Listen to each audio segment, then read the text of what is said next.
Olá, graça e paz, mais uma manhã com vocês neste quadro Café com Reflexão. E antes de começarmos, eu gostaria de convidá-los a fazerem as suas inscrições, os que ainda não são inscritos, a deixarem seus likes, não é? Visualizar a página e compartilhar com aqueles que estão longe, se a mensagem for boa para você. Compartilhe com o outro que com certeza também o será. Hoje é 14 de julho e comemora-se o Dia Mundial da Liberdade do Pensamento. E pensamento, essa coisa que eu diria joia rara que falta hoje no meio da nossa humanidade, né? Muitas pessoas cogitam muito, tem gente cheia de informação, mas pensamento, a capacidade de parar, de pensar, questionar, de analisar a vida, né? De contemplar, ler um bom livro, pensar numa perspectiva viável e assim, a expressão do pensamento mesmo, né? E gostaria de ler para vocês a segunda carta que Paulo escreve a Timóteo. Ele está falando o seguinte: saiba disto, nos últimos dias sobrevirão tempos terríveis. Os homens serão egoístas, avarentos, presunçosos, arrogantes, blasfemos, desobedientes aos pais, ingratos, ímpios, sem amor pela família, irreconciliáveis, caluniadores, sem domínio próprio, cruéis, inimigo do bem, traidores, precipitados, soberbos, mais amantes dos prazeres do que amigos de Deus, tendo aparência da piedade, mas negando a sua eficácia ou o seu poder. Afasta-te também destes. Paulo, quando ele escreve a Timóteo aqui, isso é uma epístola pastoral, mas como é palavra de Deus, então, independente de ser uma epístola pastoral ou não, com certeza, palavra que está falando aos nossos corações, e ele está deixando esta dica aqui de tempos que haveriam de vir, e aqui quando ele escreve isto, ele está escrevendo há 2000 anos atrás, não é? Então há 21 séculos atrás praticamente, e nesse contexto ele tem aqui esta liberdade, principalmente dada pelo Espírito Santo de Deus, para propor como seria nestes últimos tempos. E quando a gente para e analisa bem esta narrativa de Paulo orientando a Timóteo, a gente fica estarrecido porque se você para hoje e olha para tudo que vem acontecendo no nosso cenário político, cenário da cultura, cenário da contracultura, cenário sociológico, para todos os viés, para dentro das famílias e o pior de tudo, para dentro das próprias igrejas, tudo quanto nós vamos encontrar são pessoas que estão, de alguma forma, enquadrado nesta proposta desta carta paulina, desta epístola paulina, né, pastoral. Então, Paulo aqui ele está orientando a Timóteo e como sendo palavra de Deus, então ele está nos orientando também. E, de alguma forma, a gente fica um pouco pensativo porque a igreja não devia ser assim, né? Talvez seja questão que alguns proponham, mas de outra forma a gente tem que louvar a Deus por isto, porque a igreja, segundo o que Jesus está propondo, o trigo cresce com o joio e na época certa da colheita, então colhe-se o trigo em celeiros e corta-se os joios, joga à parte e põe fogo. Então significa que a igreja ela é o corpo de Cristo, sim, não é? A igreja ela é a manifestação do reino de Deus, ou então ela tem por obrigação manifestar o reino de Deus na sua maior densidade possível. Mas quando a gente fala em igreja, a gente também vai estar falando da igreja, esta organização, ou este sistema, ou este esquema em que a gente cria mesmo com CNPJ, com CGC mesmo, né? CNPJ da pessoa física, da pessoa jurídica, CGC da pessoa responsável, pessoa jurídica, né? Física. E com isso a gente vai perceber que a igreja, enquanto meramente um conglomerado de pessoas, é o que a gente chama de igreja hoje, não necessariamente aqueles que estão arrolados no corpo de Cristo, a gente vai perceber que de fato a gente vai encontrar aí estas características que de alguma forma nos deixam um pouco apreensivos, eu diria não só apreensivos mesmo, mas eu diria até tanto quanto assustado, não é? Os últimos dias, primeiro é que então a gente de fato está percebendo isso com muita naturalidade. Homens egoístas, homens avarentos, presunçosos, arrogantes, blasfemos, desobedientes aos pais, ingratos, ímpios, sem amor pela família, irreconciliáveis, caluniadores, sem domínio próprio, cruéis, inimigos do bem, traidores, participantes ou precipitados, soberbos, mais amantes dos prazeres do que amigos de Deus ou amigos de Deus.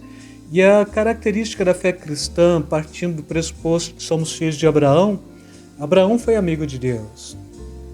E quando então compreendemos esta mesma proposta, nós somos amigos de Deus. E quando a Bíblia nos propõe o Espírito Santo como sendo aquele que haveria de nos consolar, esta fala é mais legítima ainda. É o nosso amigo fiel.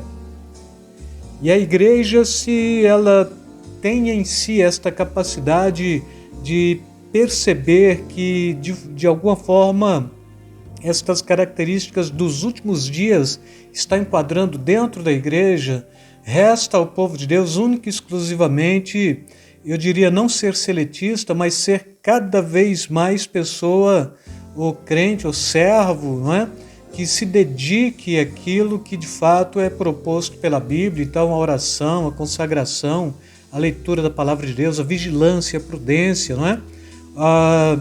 Estão aí as 9 características do fruto do Espírito Santo para que a gente possa prevalecer mesmo, né? Amor, alegria, paz, bondade, benignidade, mansidão, temperança, fidelidade, domínio próprio. Então, estas características é que nos fazem sobrepor toda esta estrutura destes que se dispõem como sendo, do ponto de vista de Paulo, pessoas que, mesmo estando supostamente dentro da igreja, estão na contramão de direção. E aqui, quando Paulo escreve a Timóteo, ele é pastor da cidade de Éfeso, e esta carta ele está escrevendo, mas ele não está arrolando a sociedade, ele está arrolando a igreja. E mostrando que nos últimos dias isso daqui deveria acontecer. E aí no final do versículo 4 mesmo, está falando mais amantes dos prazeres do que amigos de Deus.